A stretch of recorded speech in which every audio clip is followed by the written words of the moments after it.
दिल्ली में जिन्हें oxygen man के नाम से जाना जाता है, जिन्होंने अकेले अपने दम पर एक अभियान शुरू किया। सबसे पहले दिल्ली में हो रहे बढ़ते प्रदूषण को लेकर उन्होंने अपनी आवाज उठाई, लेकिन ये आवाज कई सारे लोगों के साथ नहीं, अकेले इन्होंने शुरुआत की थी। दिल्ली के हर कोने में कहीं ना कहीं आपने इन्हें देखा होगा। एक कैंपर होगा जिसमें एक छोटा पौधा होगा और उससे जुड़ा हुआ एक ऑक्सीजन मास्क इनके चेहरे पे लगा होगा।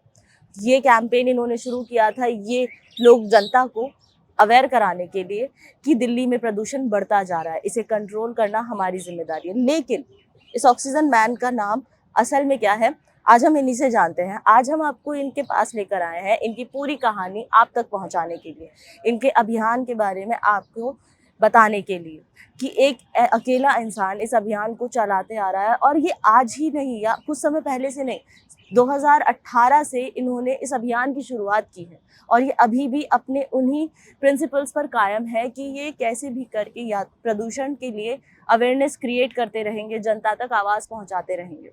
सर, आपका नाम? यस। और मेरा नाम पंकज है जी। सब वैसे आपको सभी लोग जानते हैं, सब जानते हैं एक ऑक्सीजन मैन के नाम से, और अब आप एक अर्थ वॉरियर हैं और आप यमुना के लिए भी काम कर रहे हैं। आपको कब लगा कि आपको ये कैंपेन शुरू करना चाहिए था? क्योंकि आम जो होता है, एक आम आदमी जो 9 to 5 जॉब करता है, दिल्ली शहर में लोग रोजगार के लिए आते हैं, लेकिन आपने ये अभियान करना शुरू किया, वो भी अकेले। देखिए, मुझे ऐसा लगा कि मैंने शुरुआत क्यों की कि मैं जब एक तरीके से जब अंडरस्टैंडिंग मेरी ठीक ठाक हुई तो नवंबर दिसंबर के मंथ में ये होता था कि दिल्ली में स्कूलें बंद हो जाती थी। कारण ये था कि पोल्यूशन बढ़ जाता था। तो मुझे लगा कि ये एक समस्या है और इनके लिए हमें कुछ ना कुछ करना होगा, नहीं तो ये बड़ी हो सकती है। और तो उसी बीच में हमने एक एनिमेटेड पिक देखा जहाँ पे एक लड़का ऑक्सीजन मास्क लगा के चल रहा था। तो वहाँ से वो चीज़ मैंने ग्रैब की और फिर उसको मैंने ग्राउंड पे उतार के अवेयरनेस कैंपेन वहाँ से स्टार्ट की। फिर उसी कैंपेन के दौरान मैं एक दिन यमुना जी पे आ गया। यमुना जी पे जब आया, मैं 2019 में यमुना पे फर्स्ट टाइम आया था इसी कालिंदी कुंड घाट पे। तो मैंने देखा यहाँ पे बहुत ज़्यादा झाग बह रहा था और वो देख के मुझे बहुत ज़्यादा बुरा फील हुआ कि क्योंकि मैंने किताबों में पढ़ी थी कि कृष्ण भगवान की यमुना, तो मुझे लगा था यमुना नदी अच्छी होगी, पर जब ग्राउंड पे देखा तो मेरा एक तरीके से कहें तो मुझे बहुत बुरा फील हुआ और मुझे लगा कि ये नदी बचानी बहुत ज़रूरत है। अगर हमने आज अपनी नदियों और अपनी हवाओं को नहीं बचाया तो आने वाले जनरेशन के लिए बहुत ही ज़्यादा जो है समस्या होने वाली है। हमें जिस तरीके की इन्वायरमेंट हमारे मतलब पिछले वाले जनरेशन ने दी, हमें वैसा ही उनको भी देना है जो आने वाली जनरेशन को दी। अभी पॉपुलेशन भी बढ़ता जा रहा है, पॉपुलेशन के साथ साथ लोगों को रोजगार भी चाहिए। रोजगार के चलते यहाँ इंडस्ट्रीज का डेवलपमेंट किया जा रहा है। इंडस्ट्रीज का जो सीवेज है, उनका जो उनसे जो भी वेस्ट निकलता है वो नदियों में छोड़ा जाता है। आप बात कर रहे हैं जैसे काफ़ी सारा झाग है, हम देख सकते हैं यमुना में इस तरह, ठीक है, पर हम किस लेवल तक, एक आम इंसान इसको किस लेवल तक साफ कर पाएगा? देखिए, आम इंसान क्या, अगर आम इंसान अवेयर है तो देखिए एक सिंपल सी बात है। आप देखेंगे घाट पे, आपने देखा होगा, आपको प्लास्टिक्स बहुत सारे पड़े हुए हैं। जी। ये प्लास्टिक हम ही ला के नदी पे फेंक रहे हैं। प्लास्टिक को कहाँ होना चाहिए, हमें खुद से सवाल पूछें, क्या उसको नदियों में होना चाहिए, नदियों के घाटों पे होना चाहिए, या उसको कचरे के डब्बे में होना चाहिए? जी। अगर वो कचरे के डब्बे में जाता तो वहाँ से रिसाइकल यूज हो सकता है या इंसिनरेशन प्लांट पे जा सकता है, पर अगर नदियों पे आएगा तो नदियों को गंदी करेगी। ये हम सोशली रिस्पॉन्सिबल नहीं है, उसी की वजह से ये आपको घाटों पे इतना सारा कचरा देखने को मिल रहा है। उनके साथ साथ जो वेस्ट वाटर आ रहा है उसके लिए हम क्या कर सकते हैं? देखिए, एक सिंपल सी चीज़ है कि दिल्ली में जो यमुना में पोल्यूशन, उसका सबसे बड़ा कारण हाउस होल्ड वेस्ट वाटर है। हमारी सीवेजेस हैं, उनके साथ साथ जो हमारे घर से डिटर्जेंट निकलता है जिसकी वजह से यमुना में झाग बनती है। तो हमें एक चीज़ समझना होगा, क्या ये ज़रूरी है कि हम हर दिन नहाएं तो हर दिन शैम्पू लगाएं, हर दिन साबुन लगाएं, हर दिन एक दिन में हम कपड़े धुलें? क्या ये ज़रूरी है? क्या हम अपने जो कंजम्पशन है डिटर्जेंट का, शैम्पू का, सोप का, उसको कम नहीं कर सकते? अगर हम उसको कम करें, अगर हम अपने इस यूसेज को 50% करें तो आपने अपने घर से ही 50% पोल्यूशन यमुना में आना बंद कर दिया। सीवेज जो है, सीवेज ट्रीटमेंट प्लांट पे जाएगी, वो ट्रीट होके आएगी। और उनके साथ साथ एक चीज़ और समझना होगा हमें कि जब आप ज़्यादा पानी इस्तेमाल करते हैं, मान लीजिए हमने एक सिंपल सा एग्जांपल मैं देना चाहूँगा। समझ लीजिए कि एक लोकेशन है, वहाँ पे 1 लाख लोग रहते हैं। अब सरकार ने सोचा कि 1 लाख लोग, एक बंदा एक दिन में 100 लीटर पानी इस्तेमाल करेगा, तो 1 लाख लोग जो है एक दिन में 1 करोड़ लीटर पानी इस्तेमाल करेंगे। तो उन्होंने क्या किया, उस लोकेशन के लिए एक एसटीपी बनाई, सीवेज ट्रीटमेंट प्लांट बनाया 1 करोड़ लीटर का, कि ये 1 करोड़ लीटर पानी ये सीवेज ट्रीटमेंट प्लांट ट्रीट करेंगे। तो अगर हम वाटर कॉन्शियस नहीं है, सरकार ने 100 लीटर का सोचा, हम 150 लीटर खर्च कर रहे हैं, तो होगा क्या कि हम 150 लीटर पानी गंदा करेंगे, फिर वो 150 लीटर पानी जो है सीवेज ट्रीटमेंट प्लांट पे जाएगा। वो बनेगी वो 1 करोड़ लीटर के लिए, बट 1.5 करोड़ लीटर जब पानी उसमें जाएगा वो प्रॉपर ट्रीट नहीं करेगी। होगा क्या, पार्सली ट्रीटेड अनट्रीटेड वाटर जो है नदी में जाएगी, नाले में जाएगी और गंदी होगी। तो अगर आप कम पानी इस्तेमाल करते हैं तो ऐसा नहीं है कि आप सिर्फ पानी बचा रहे हैं, आप पानी गंदा भी कम कर रहे हैं। तो हमें एक चीज़ समझना होगा कि हमारा हर एक एक्शन कहीं न कहीं आपके देश को, आपके एनवायरनमेंट को इम्पैक्ट कर रहा है। तो हम जो भी एक्शन लें, तो उसमें हम कॉन्शियस रहें, क्या हम सही कर रहे हैं या गलत कर रहे हैं? क्या हम जो कर रहे हैं उससे कोई बुरा इम्पैक्ट तो नहीं पड़ रहा है?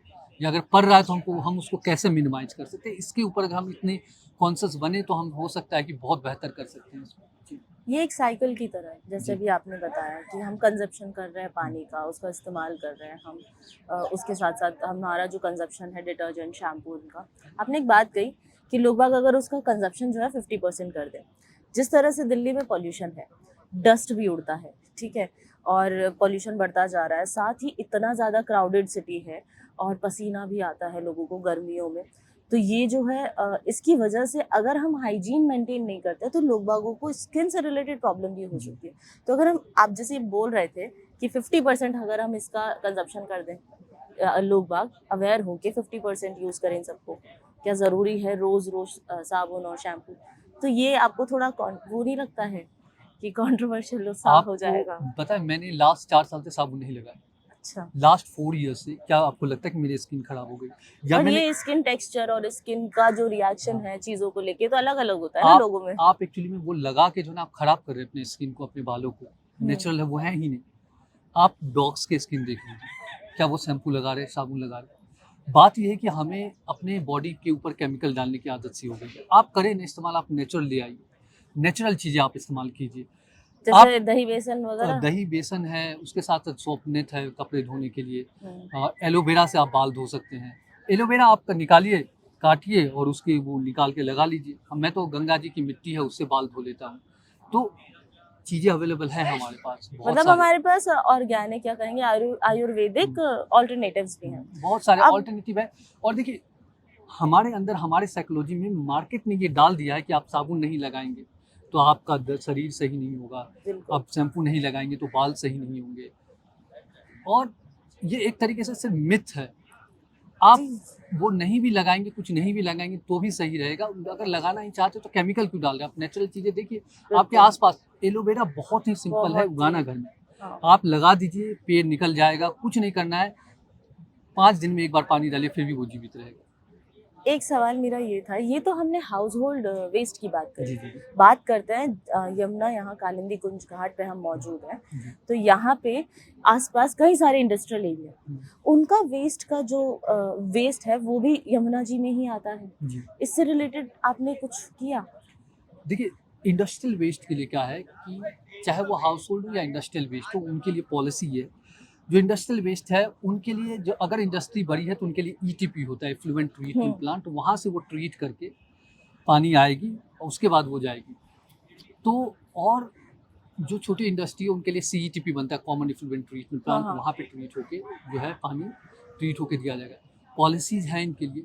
पर कुछ इल्लीगल इंडस्ट्रीज़ है, जो मान लीजिए कि कोई एरिया है वहाँ पे एक घर में ही डाइंग यूनिट्स है, जिन्स बना रहे हैं, वो ओह! 50 जिन्स बना हाँ। रहे हैं और पानी बहा रहे हैं। तो वो एक समस्या है, उनको आइडेंटिफ़ाई करनी। जो आइडेंटिफ़ाइड इंडस्ट्रीज़ है, उनको तो कहीं न कहीं सरकार लगाम लगा रही है और बेहतर हो रही है। बट इल्लीगल इंडस्ट्री जो है, जिनके बारे में सरकार के पास कोई डेटा ही नहीं है, तो वो जो आ रहा है, वो हमें देखना होगा। उनके लिए सिटीज़न को थोड़ा देखना होगा कि कहीं हमारे बगल में, आपके घर के बगल में एक नाला बह रहा है, उसमें लाल और ब्लू पानी है, तो आप गवर्नमेंट को करें कि ये कहाँ से आ रहा है, ताकि गवर्नमेंट उसको पकड़ सके कि कहाँ से ये इंडस्ट्री आ रहा है और ये पानी नदियों में जा रही है। जी। मैं ये बात तो आपने बिल्कुल सही कही, ये अनआइडेंटिफाइड जो हुँ, इंडस्ट्रीज़ है वो भी वो हमारे घरों के आसपास ही चलती है। जी, इसके अलावा जैसे ये जो केमिकल्स हम यमुना जी में आ रहे हैं, हुँ, ये केमिकल्स आसपास जैसे मुझे कई सारे ना वो मवेशी भी दिख रहे हैं, गाय है, भैंस है, बकरी वगैरह, ये पानी पीते हैं, तो इन पे इसका असर आज। बिल्कुल असर पड़ेगा।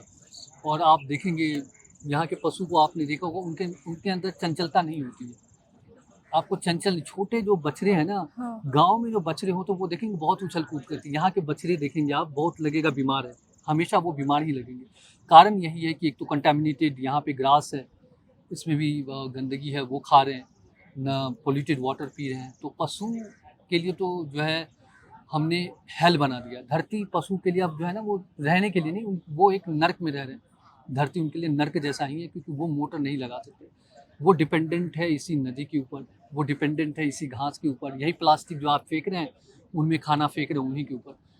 तो हम सबको समझना होगा ये कि हम कैसा धरती बना रहे हैं, जिस पे एक तो हम तो सफ़र कर ही रहे हैं, उनके बाद दूसरी जो स्पीसीज़ है उसको हम सफ़र करवा रहे हैं।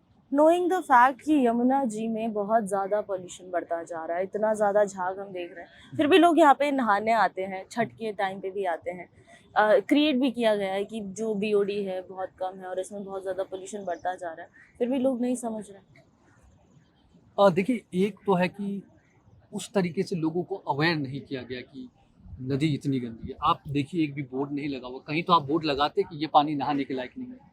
बोर्ड तो लगा हुआ नहीं है, तो लोग नहा नहा रहे हैं आके। तो ये कहीं न कहीं जो है सरकार की गलती है। उनके साथ-साथ लोगों को भी समझना होगा। और दूसरी बात है कि आज हम यमुना के बारे में बात कर रहे हैं, या यमुना के बारे में बात हो रहा है, उसका कारण वही लोग हैं।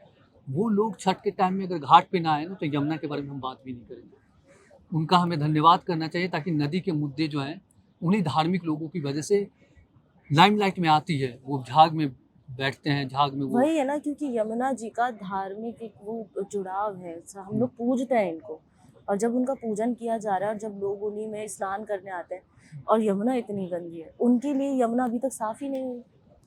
देखिए, धार्मिक जुड़ाव है, इनके लिए सरकार को थोड़ा और देखिए, वेस्ट मैनेजमेंट एक हमारे देश में बहुत बड़ी बहुत समस्या है। बड़ी समस्या है। और वेस्ट मैनेजमेंट का ये है कि हमें उसको सीरियसली लेना होगा, उसके लिए सेंसिटिव होना होगा। चाहे वो हमारा सॉलिड वेस्ट मैनेजमेंट हो, लिक्विड वेस्ट मैनेजमेंट हो, जिसकी वजह से हम ये सारी समस्या देख रहे हैं। अगर हम वेस्ट मैनेजमेंट को प्रॉपर, जो वर्कर्स है वेस्ट मैनेजमेंट के, उनको हम सेंसिटाइज करें, उनको ट्रेनिंग दें प्रॉपर, उनसे बातचीत करें ना, तो हम बहुत हद तक अपनी समस्याओं को हल कर सकते हैं। जो जो वेस्ट मैनेजमेंट के जो ग्राउंड पे काम करने वाले लोग हैं, उनको रियल समस्या पता है। उनके बीच में और पॉलिसी मेकर जो ऊपर वाले, उनके बीच में कोई कम्युनिकेशन ही नहीं है। आप समस्या कैसे समझेंगे जब आप नीचे वाले लोगों से बात ही नहीं करेंगे? आप पॉलिसी पारित कर देते हैं ना, ग्राउंड पे इम्प्लीमेंट ही नहीं हो पाता। क्यों नहीं हो पाता? इस क्योंकि आपको एग्जीक्यूशन ग्राउंड में रियलिटी, कहाँ लैग कर रहे हैं हम लोग, ये लैग एग्जीक्यूट क्यों नहीं हो पा रहा? कम्युनिकेशन गैप है नीचे वाले और ऊपर वाले के बीच में। पॉलिसी मेकर नीचे वाले से बात तो करे कि समस्या क्या है, आपका वेस्ट मैनेजमेंट क्यों नहीं हो रहा है सही से। अब मैं ग्राउंड पे काम करता हूँ, मुझसे बात करेंगे तो मैं समस्या बताऊंगा। जो नगर निगम के जो वर्कर्स हैं, उनको बेहतर पता है कि दिल्ली में जो समस्याएं हैं, उसको कैसे सॉर्ट आउट किया जा सकता है, उसको हम कैसे बेहतर बना सकते हैं। पर आप बात तो करें उनसे, वो बताएंगे। वेस्ट मैनेजमेंट के जो ग्राउंड पे काम करने वाले वर्कर है, वो उसको इतनी नॉलेज है कि वो समझा देंगे कि हम दिल्ली को स्वच्छ कैसे रख सकते हैं, यमुना में जो पोल्यूशन आ रहा है वो किस तरीके का। बट उनसे बात ही नहीं हो रहा। पॉलिसी मेकर को ग्राउंड का पता नहीं, ग्राउंड वाले को पॉलिसी का पता नहीं। तो कम्युनिकेशन गैप रहेगा अगर ऊपर और नीचे वाले में, तो समस्या सॉल्व क्या हमारे पास प्रॉपर इक्विपमेंट्स है इस वेस्ट मैनेजमेंट को टैकल करने के लिए? नहीं है।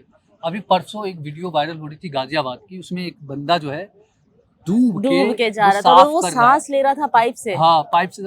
पॉलिसी ही नहीं है, मैनुअल एक्सकेवेंजिंग नहीं है पॉलिसी, फिर भी क्यों कर रहा है? स्टिल मैनुअल एक्सकेवेंजिंग हो रहा है हमारे देश के अंदर, जहाँ पे हम 2025 में हैं, इस सदी में, जहाँ हम वर्ल्ड की फोर्थ लार्जेस्ट इकोनॉमी कंट्री में आ रहे हैं, लेकिन तब भी हमारे पास एक नाली साफ करने के लिए प्रॉपर इक्विपमेंट्स नहीं है। आज हम यमुना की बात कर रहे हैं, यमुना एक बड़ी नदी है जी। तो उसी के बारे में ये पूछ रही थी कि इस तरह से जहाँ हम बात करें छोटी नालियों तक के लिए हमारे पास इक्विपमेंट्स नहीं है, क्या सरकार अभी तक करा पाई है कुछ मुहैया कि ये बड़ी हमारी यमुना जी को साफ कराया जा सके, ऐसे इक्विपमेंट्स लाए जा सके? देखिए, इक्विपमेंट्स एक है कि हमें देखना होगा कि आप जो है ना इक्विपमेंट्स ला रहे हैं, तो हैंडी इक्विपमेंट्स दें वर्कर को, जो वो यूज़ कर सके, और उसको प्रॉपर ट्रेनिंग दे कि ट्रेनिंग के कैसे साथ। उसको साफ करना है। वो वो पौवा चढ़ा के शराब पी के वो बंदा वो जाता है और पता नहीं बहुत सारी डेथ भी हो रही है इसकी वजह से। तो एक है कि एक तो ट्रेनिंग, इक्विपमेंट्स और कम्युनिकेशन, उससे बात तो करिए। अब वो बंदा, अब उसको आपने मशीन ला के दे दी होगी, उनसे बिना बात किए। अब वो जब मशीन चलाने गया होगा तो उससे हो ही नहीं रहा होगा। आपने उससे बात ही नहीं की किस तरीके का मशीन चाहिए, कैसा डिज़ाइन करवाओ। देश में इतने माइंड है हमारे पास कि हम खुद से डिज़ाइन करवा सकते हैं। उनसे एक बार बात तो करो आप कि कौन सा हैंडी मशीन है, कैसे डिज़ाइन कर सकते हैं, या उनको बोलो, वो समझा देंगे कुछ चीज़ें। तो बातचीत बहुत ज़रूरी है कि, और वो बातचीत हमें हमारे ग्राउंड पे काम करने वाले लोगों से करनी होगी, तभी जाके हम ये जो है चीज़ें को बेहतर तरीके से समझ पाएंगे। चाहे चाहे वो वेस्ट मैनेजमेंट में सॉलिड वेस्ट हो या लिक्विड हो। लिक्विड वेस्ट मैनेजमेंट में भी हमें जो एसटीपी पे काम करने वाले लोग हैं उनसे बात करना पड़ेगा कि समस्याएं क्या है। दिल्ली में जो इंडस्ट्री को ट्रीट करने वाले सीईटीपी है, उनमें इंडस्ट्रियल वेस्ट नहीं आ रहा, उनमें डोमेस्टिक वेस्ट आ रहा है, और वो डोमेस्टिक वेस्ट ट्रीट करने के लिए बनी नहीं है। तो हो ये रहा है कि बना वो इंडस्ट्री के लिए, आप डोमेस्टिक वेस्ट उसमें जा रहा है, 90% डोमेस्टिक वेस्ट है, और वो जाके ऐसे ही बाईपास हो रहा है। तो आपने बात करी कि भाई उसमें इंडस्ट्रियल वेस्ट नहीं जा रहा और एसटीपी में इंडस्ट्रियल वेस्ट आ रहा है। तो जो समस्याएं हैं उनको हमें समझना होगा। वो तभी समझेंगे जब आप वहाँ पे जो काम करें उससे बात करें, तभी। ऊपर वालों से बात करके कुछ नहीं होने वाला। केमिकल डिज़ोल्व होता है इसके अंदर, तो टेरेस्ट्रियल एनिमल्स जो होते हैं उनको तो एक परेशानी आपने बताई कि घास कंटामिनेटेड है, उसकी वजह से चंचलता नहीं है पशुओं में। यमुना जी के अंदर जो हमारे जीव हैं, जो नदी के अंदर जैसे मछली वगैरह और ये सब, उन पे क्या असर पड़ रहा होगा? मछलियाँ हैं ही नहीं यमुना में, यहाँ पे डिजॉल्व ऑक्सीजन जीरो है यहाँ का, तो मछली कहाँ से होगी? ऑक्सीजन तो चाहिए नदी में ना, बिल्कुल चाहिए। ऑक्सीजन है ही नहीं। बीओडी 70 के आसपास है, फीकल कॉलीफॉर्म 90 लाख 92 लाख हो रहा है आपका, तो नदी तो है ही नहीं है। नाले में भी गंदे नाले की कैटेगरी में आएगा अगर यमुना जी को हम देखें। जुलाई 2025 की जो परसों रिपोर्ट आई है, तो हाँ। ये नदी के कैटेगरी में नहीं आता, उसकी रिपोर्ट देख के वो नाले के कैटेगरी में आता। सरकार कई सारे जब चुनाव भी हुए थे, तब भी उन्होंने कहा था, उन्होंने मुद्दा लिया था कि हम यमुना को साफ करके बताएंगे। 2025 तक बोला गया था कि हम कर देंगे, और उसके बाद जब रेखा जी आई सत्ता में, उन्होंने भी कहा। आपको क्या लगता है कि हद तक कितनी सफाई हो पाई है अभी नई सरकार में, पुरानी सरकार में? ठीक है, 5 महीने 6 महीने में तो हम कोई जज नहीं कर जज सकते, नहीं वो कर बहुत सकते। कम टाइम है, क्योंकि समझना ही 6 महीने तो समझने में लग जाएंगे कि समस्या क्या है। बाकी हमें टाइम देना चाहिए, और गवर्नमेंट को अगर लगता है कि पब्लिक उसका सपोर्ट कर सकती है तो आप खुल के बोलिए, पब्लिक सपोर्ट करेगी आपकी। पब्लिक चाहती है कि यमुना साफ। केजरीवाल जी ने दिल्ली बयान दिए थे, उन्होंने कहा था 2025 तक वो साफ कर देंगे। उन्होंने लैंडफिल की बात करी थी और इनकी बात करी थी, यमुना जी की, वो साफ करके दिखाएंगे। देखिए वो फेल हुए पूरी तरीके से, और उसका कारण यही है कि हमने समस्या कितनी बड़ी है वही नहीं समझे। क्योंकि 2000, अभी मैं एक सिंपल सी चीज़ बताऊंगा कि समस्या समझना कि कितनी बड़ी है, क्यों जरूरी है। नजफगढ़ ड्रेन दिल्ली में गिरने वाली सबसे बड़ी ड्रेन है। हाँ।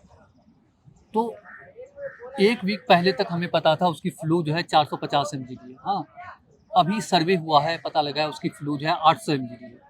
तो आप देख रहे हैं समस्या ही नहीं पता थी कितनी बड़ी है, कितनी तो आप बड़ी है। सॉल्व कैसे करेंगे? तो पहली बात तो हमें देखना पड़ेगा कि कितनी बड़ी समस्या है, उसके अकॉर्डिंगली आपको प्लान करना पड़ेगा। जो कि है कि हमें ड्रेन्स को समझना पड़ेगा कि हमारे ड्रेन्स कितने गंदे हैं और ड्रेन्स में कितना गंदा पानी आ रहा है, और उसको कैसे ट्रीट किया जाए। प्रॉपर सीवेज लाइंस जो हैं, हम्म। अगर उनका मैनेजमेंट ठीक कर दिया जाए, तो आप कह रहे हैं कि क्या तब यमुना साफ हो सकती है? देखिए, अगर अनट्रीटेड सीवेज यमुना में नहीं जाती है, अच्छा। वो सारे ट्रीट हो रहे हैं, हाँ। सीवेज भी और इंडस्ट्रियल वेस्ट भी, तो यमुना को हम जो है ना झाग मुक्त कर सकते हैं। यमुना झाग देखने के लायक हो जाएगी, नहाने के लायक तो नहीं बनेगा, वो इम्पॉसिबल बात है, पर हम यमुना को साफ कर सकते हैं। वहाँ पे बायोडाइवर्सिटी जो है वो सर्वाइव कर सकती है। कारण यह है कि देखिए अभी पॉलिसी है 10 mg पर लीटर BOD की, 10 BOD 10 TSS की पॉलिसी है गवर्नमेंट की। अगर सारा पानी ट्रीट होता है तो हम, एक ये है कि हम 10 BOD पे हिट कर पाएंगे यमुना जी को, और अगर दिल्ली डाउन स्ट्रीम 10 BOD का पानी बहना, ये बहुत बड़ी अचीवमेंट होगी, और इस गोल के लिए हम आगे बढ़ सकते हैं। अगर हम कोशिश करें तो 5 से 10 साल में यहाँ पे ये अचीव किया जा सकता है। आखिरी बार हमने BOD 10 कब अचीव किया होगा आपके मुताबिक? यमुना जी में वजीराबाद डैम डाउन जो है, मैं लास्ट 6 साल से नहीं हुआ कभी। पर कोविड के टाइम पे भी नहीं। पर नहीं, कोविड के टाइम में और ज़्यादा गंदी हो गई थी। अगर आप रिपोर्ट्स देखें, पता नहीं कौन कह रहे हैं साफ़ हो गया था, बट रिपोर्ट हाँ, में ऐसा लोग कहते हैं कि कोविड के टाइम पे आखिरी बार यमुना जी थोड़ी साफ बताई गई थी। ये है कि ये जो मिथ है लोगों के अंदर बिना रिपोर्ट्स पढ़े ना, क्योंकि ये क्वेश्चन ऐसे करते हैं जब मैं बात करती हूँ, तो वो कहते हैं कि ये आखिरी बार, क्योंकि आखिरी बार दिल्ली में पॉल्यूशन कोविड के टाइम पे कम था। आखिरी बार दिल्ली में जो यमुना जी हैं वो साफ थी क्योंकि कोविड में, क्योंकि कुछ गंदगी हो ही नहीं रही थी। तो ऐसा बोल रहे थे, तो ये मिथ आप एक बार क्लियर कर दें तो बेहतर होगा। देखिए, अगर आप ऐसा आपको लगता है कि ऐसा था, तो आप दिल्ली पॉल्यूशन कंट्रोल कमेटी की रिपोर्ट जो है ना 2020 की, 21 की, 22 की, आप जाके एक बार देख ले। आप अगर उसका बीओडी ग्राफ देखेंगे ना, तो 2019 से 20 में जो है बीओडी यमुना जी की बढ़ गई थी, पॉल्यूशन बढ़ गया था। फिर 21 में बढ़ी, 22 में बढ़ी। तो जो ये कह रहे हैं कि यमुना जी साफ हो गई, तो ऐसा कुछ नहीं हुआ था। मैं 2020 में भी घाट पे आता था, कोई परिवर्तन नहीं था। इंडस्ट्री कम हुई थी, तो उससे हुआ था कि जो है ना पानी का जो कालापन था वो कम हुआ था, ये हुआ था। पर जो सीवेजेस है वो निकल ही रहे थे। फीकल कॉलीफॉर्म बैक्टीरिया उस समय भी लाखों में थी यमुना जी में, अभी भी लाखों में है। तो ऐसा नहीं कि पानी नहाने के लायक या पीने के लायक, पानी किसी लायक नहीं हुआ था। बस ये था कि इंडस्ट्री नहीं चल रही थी, थोड़ा सा वो परिवर्तन आया था। क्या उम्मीद है इस समय, आज हम 2025 में, अगर बेहतर इक्विपमेंट्स अभी भी नहीं है हमारे पास इसको साफ करने के लिए जैसा आपने बताया, तो आपकी उम्मीद जो है, आप बहुत सालों से इस अभियान को चला रहे हैं, क्या लगता है कि कब साफ हो पाएगी? देखिए, ये आपकी साफ, अकेले की जिम्मेदारी नहीं है, ये मैं मानती हूँ। बाकी सारी जनता जो हमें देख रही है उनकी भी जिम्मेदारी बनती है, उनको अवेयर होना चाहिए कि हम यमुना को साफ रखें, और साथ ही पॉलिसी मेकर्स तक हमारी बात कम्युनिकेट हो अच्छे से। तो आपको क्या लगता है? देखिए, अगर हम इसकी बात करें, क्या कहते हैं कि कब तक हम साफ कर पाए, हमें पहले देखना हम कितना साफ करना चाहते हैं। हमें एक रियलिस्टिक गोल की तरफ बढ़ना होगा। रियलिस्टिक गोल क्या हो गया कि हमें 10 बीओडी का एक पैरामीटर लेके उस पे चलना होगा कि हम 10 तक का एक टारगेट रखें। पहला तो हम टारगेट रखें कि जो प्रायोरिटी लेवल 1, 2, 3, 4, 5, जो प्रायोरिटी लेवल 1 में यमुना जी आ रही है, जिसका मतलब होता है 30 बीओडी या उससे ऊपर, तो हम प्रायोरिटी 1 के नीचे लाए, प्रायोरिटी 2 पे लाए यमुना को, फिर प्रायोरिटी 3 पे लाए, प्रायोरिटी 4 पे लाए। ये हमारा एक जो है ना एक स्टेप वाइज होना चाहिए। मतलब 30 से 20 पे लाइए, 20 से फिर 10 पे लाने की कोशिश कीजिए। डायरेक्ट आप कहिएगा नहाने लायक बना देंगे, तो फिर आप जो है ना कहीं जो है आपके लिए मुश्किल होगा, क्या कहते हैं, ये गोल अचीव करना। क्योंकि आप डायरेक्ट जो है जंप करके आप 10वें महले पे नहीं पहुंच सकते, धीरे धीरे स्टेप लीजिए। और अगर हम प्रायोरिटी लेवल पे, जो गवर्नमेंट की प्रायोरिटी लेवल है, गवर्नमेंट ने प्रायोरिटी 1, 2, 3, 4 बनाई है, तो प्रायोरिटी 1 पे अगर यमुना जी है, तो हम उसको 30 बीओडी से नीचे कैसे लाएं डाउन स्ट्रीम पे, ये हमारा टारगेट होना चाहिए और इस दिशा में काम करना चाहिए। तो है कि हम रियलिस्टिक गोल की ओर बढ़े, तो हम आने वाले दिनों में बेहतर कर पाएंगे, और बेहतर तो होगी तो ही। अभी क्या आइडियलिस्टिक गोल रखा हुआ है या फिर रियलिस्टिक ही? अभी आइडियलिस्टिक गोल रखा है कि नहाने के लायक बना देंगे, जो कि इम्पॉसिबल है, नहीं होगा वो। बट रियलिस्टिक गोल ये है कि हम हमारे अगर वेस्ट वाटर ट्रीटमेंट प्लांट की जो पॉलिसी है उसके हिसाब से देखें, तो 10 बीओडी रियलिस्टिक गोल है। उसके लिए भी 5 साल, कम से कम 5-6 साल आपको देना होगा। रियलिस्टिक गोल 10 बीओडी है, तो थोड़ा टाइम देना होगा। 5-6 साल का आप टारगेट रखिए और 10 बीओडी का तो फिर टारगेट। ऐसे जैसे चुनावी मुद्दों में ये बोल दिया जाता है कि हम बिल्कुल नहाने लायक बना देंगे अगले 1 साल में, 2 साल में, इस तरह से देखिए, जब ये बयानबाजी होती है तब बातें अभी भी चुनाव के बाद भी लोग ऐसा बोल रहे, नेता लोग ऐसा बोल रहे, बट ये इम्पॉसिबल वाली बात है। और उनको टेक्निकलिटी अगर उनको समझ में आ जाए तो वो बोलना बंद कर देंगे, बट वो टेक्निकली अंडरस्टैंड नहीं कर रहे पोल्यूशन को, इसी वजह से ऐसा बोल रहे। जब आप एक बात आप सिंपल सा सोचो कि आपके दिल्ली में 1000 MGD से ज़्यादा गंदा पानी जनरेट हो रहा है। बिल्कुल आप उसको साफ कर, मान लीजिए 100% साफ कर, हमने हाइपोथेटिकली मान लिया 100% साफ कर लिया, आपकी पॉलिसी 10 बीओडी की है, तो आप 10 तक लेके जा जा सकते हैं। 3 कहाँ से लाएंगे आप? क्या पॉसिबल है 3 लाना? एक सिंपल सा एक मेथड है, नहाने के पानी में 3 बीओडी चाहिए, कैसे लाएंगे? पॉसिबल नहीं। ये है, इस अभियान को आप पिछले 7 सालों से कंडक्ट कर रहे हैं। पहले तो अकेले कर रहे थे, अब मैं देख सकती हूँ कि काफी लोग आपके साथ जुड़े हुए हैं यहाँ पे। तो आप कैसे, ये लोग आपसे कैसे जुड़े? ये आ, ये अवेयरनेस जैसे मैंने देखा बढ़ता गया, लोग बाग आपके साथ जुड़ते जा रहे हैं। इनकी क्या सोच है? इनके विजन में भी कोई जैसे आपकी रिफ्लेक्शन आती है, ये बताते हैं, इनसे मैंने बात करी, तो आपको अच्छा लगता होगा जब आसपास के लोग आते हैं, आप क्रिएट करते हैं, तो आप और लोगों को कैसे जोड़ते हैं? देखिए जोड़ना यही है कि ग्राउंड पे जो हम वीडियोज़ वगैरह डालते हैं, लोग जुड़ते हैं। बात ये है कि हम सबका कॉमन गोल है कि हाँ भाई एनवायरनमेंट अच्छा हो।